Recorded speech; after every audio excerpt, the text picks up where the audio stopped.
Welcome to Fargo Talks Fargo, an unofficial podcast on the FX television series. This season of Fargo Talks Fargo is sponsored by Fargo Brewing Company and their Wood Chipper India Pale Ale.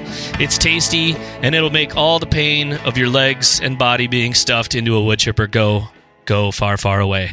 Well, usually I am here with my good buddy Charpie, but Charpie went out drinking last night before he got on a flight to Japan. And now he's gone. Yeah, and that's Jerome. Jerome is here filling in. He met a rando guy at a bar. He said, "Hey, have you heard of the TV show Fargo?" And he said, "Who the fuck are you? Why are you talking to me?" And then that's the point. I realized Matt was at the bar alone, all alone, because he's a lonely man. I can say all those things because he's not here. Yeah. This is what the Hotdish is going to be about, just making fun of Matt. Yes. We don't say that name on this show. No Christian name for him. He's just Charpie right on this show. Anyway, Jerome actually is from Fargo. He went to high school with Charpie, and actually Jerome also grew up a couple pews behind me, growing up Catholic as well. So absolutely, we've nodded off in church together probably. So all right, let's dig into this Hotdish. And as for those of you just joining us, the Hotdish is our quick take episode. There will be a full breakdown coming this next Sunday, so stay tuned for that. Always subscribe, and if you've got anything going on, you can email us at podcast@FargoTalksFargo. Find us on Facebook at facebook.com/FargoTalksFargo or Twitter @FargoTalksFargo. Fun. Oh, wait, I have to do this first. I have to do mail grab bag, Jerome. Oh, we got some sponsors? Mail grab bag. We've had some great folks emailing to the show in already, so just a big shout out to Ruben. And Ruben wanted to know what flip a B word was, and I had to let him know that it's called flip a bitch. And Marge, I just said Marge. Gloria doesn't want to say flip a bitch because she's a nice lady, so she says flip a B word. And I told Ruben real quick that we didn't ever say flip a bitch. We always said you whip a Yui, like if you make a U-turn, right? Yeah, never. I have not heard flip a bitch. So I don't know. I call no go on that phrase real quick, and then just so you know, on Sunday we'll bring to light some stuff from Swans and the UFA, care of Jason, who emailed the show as well, who's from Calgary. So he's got some inside scoop for us. So teaser alert, Calgary. Teaser alert. So we open the show, and what am I doing? Oh my goodness. Cancel. Woo! That was close. I almost stopped recording. Don't want to do that. It's okay. We should really go back to the telex machines. Yes. Oh gosh. For all of this. Should we not? No. This technology, it's all just gets in the way. So we open on the Ennis household again, and I thought, oh wow, what are we going to revisit here? And Gloria's laying awake, and she's finally digging into all these books, but I feel like there were so many, and I couldn't, when you're streaming on FX, you can kind of pause, but it was too much. Did you catch any of those book titles? I feel like there's going to be a hotbed of fun clues in there. I only got 2 of them. Which 2 did you get? And as you were saying last episode, that sometimes you're writing. It's almost like you're writing in the middle of your of sleep. You're just trying to get it down. Yeah. One of them is Toronto, either con or coin. It's Toronto Cane. Cane. Okay. Yeah. There you go. And did you get the plague? The last one was the plague monkeys. And there's also one called Organ Fish of Cluse 9.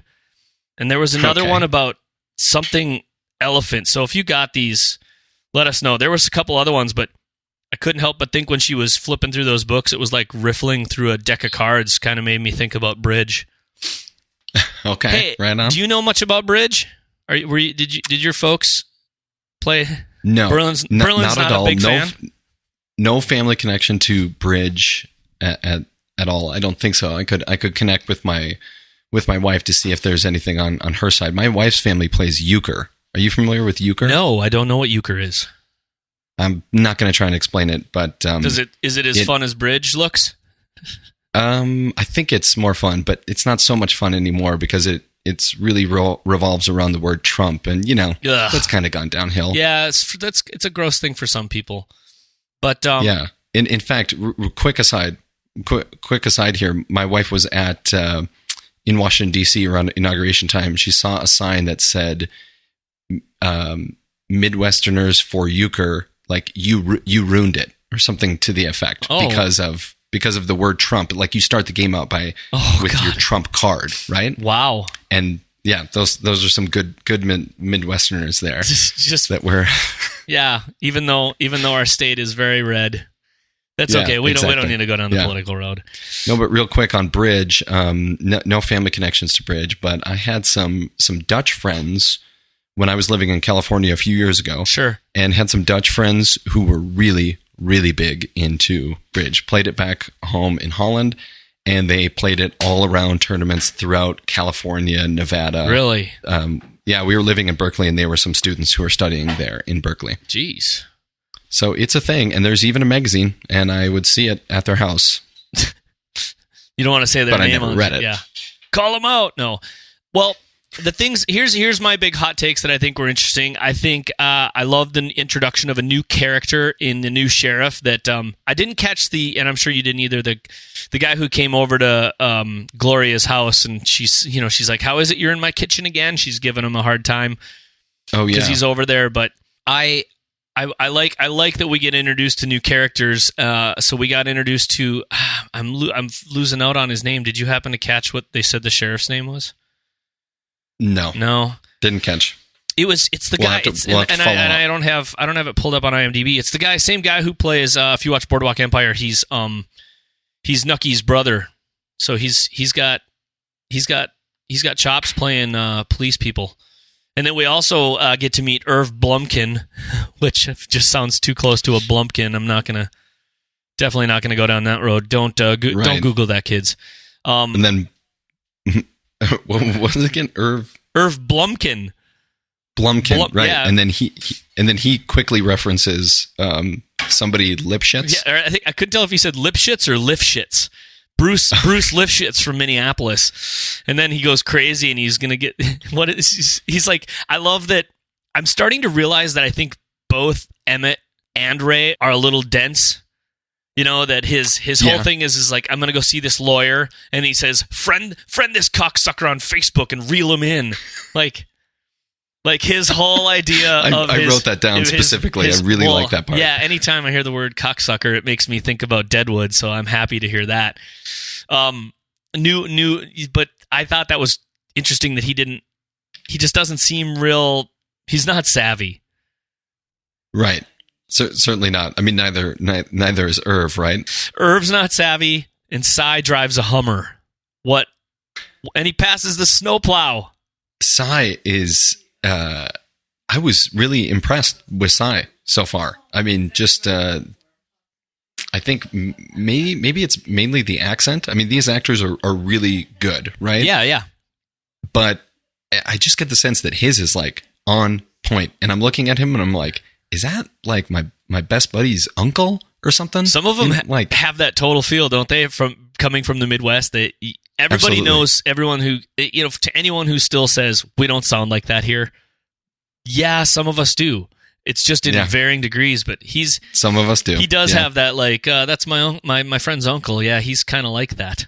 Cy's definitely got that whole thing going on, but I think the other big thing that we start to see more of too is that we meet the two other characters, Mimo and what was the other dude's name? Did you catch the kind of the tough guys? Yeah, it was Mimo, and the other one's name was it like something Yuri? Yuri, yeah. Wait, Yuri Gherkin? That's what I thought, but I wasn't really sure if that was like what year was it again in Berlin? I mean, we're like 1988, 89? 88. Yeah, that guy's way too young. Maybe he's Yuri Gherkin Jr. Yeah. But who knows? There could be, I mean, and I don't know how he knows Irv or what the connection to Irv is, where Irv came from.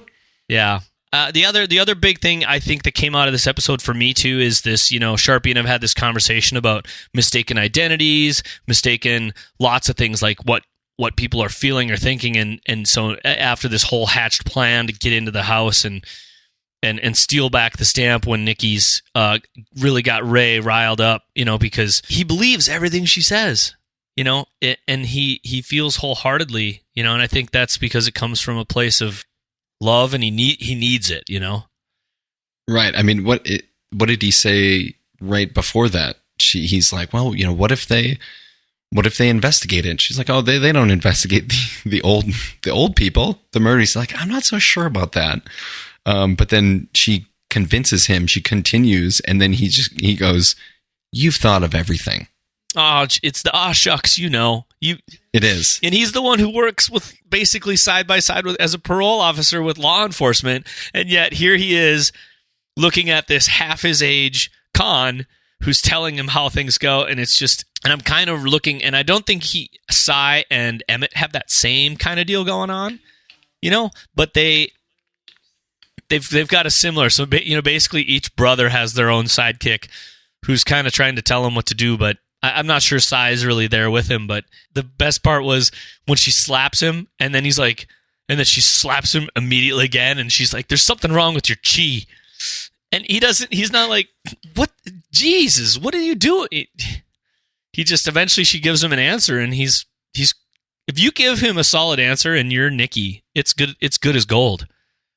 But what I was going to talk about was that mistaken identities, the wrong address, the wrong thing, the wrong brother got the wrong collection of stamps and the whatever. And so you go in here and it's, they go in there for the stamps and there's a donkey on the wall. It's Burden's ass or something from season 1. And then and you think, oh, now they've been bait and switched, and turns out it's out for cleaning and restoration. Right. So now Nikki has had this act of aggression, I gotta admit, I was really hoping she was going to pee on the rug. I had absolutely no idea where that was going. What? Yeah, I just like wasn't following until, of course, the red. I remember seeing the red on the picture frame, and I thought, lipstick? No. It's not lipstick. It's awful. I just wrote OMG on my notes. My notes very large. It's funny. I'm not joking. My notes start with OMG. She's pissing on the rug ? Please God say yes. Then I just wrote no and then tampoon because I had a typo. So okay, that's good. Charpie and I were also wrong last week in the episode of Who Dead Next. I guess we already, rest in peace, Irv. We hardly knew ye. Oh, right, yeah.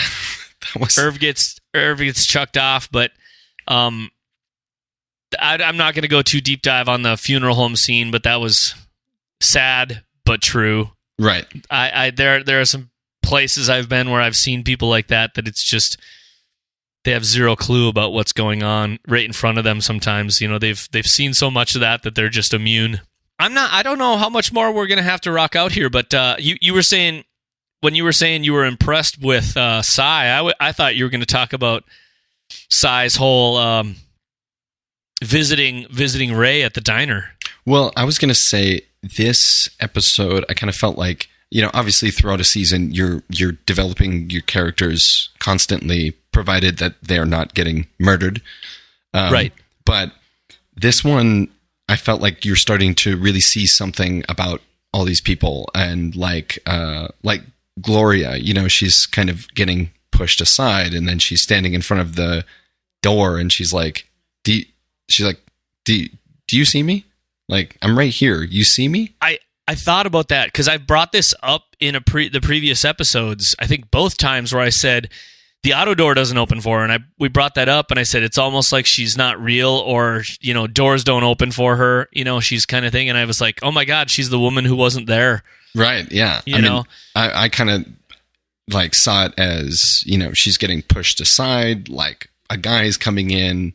She's like a strong cop and she wants to do the job, but someone else is stepping in, moving her aside, and then the guy steps in front of the door, and it's like, oh yeah, we see it. It's a male. We were just waiting for him to come in, And then moving on to Cy, I saw that. It was just like, what does he say in the car when he's with Emmett, right? Yeah. And he's like, your brother, he's a loser, and you're the goddamn parking lot king of Minnesota. Yeah.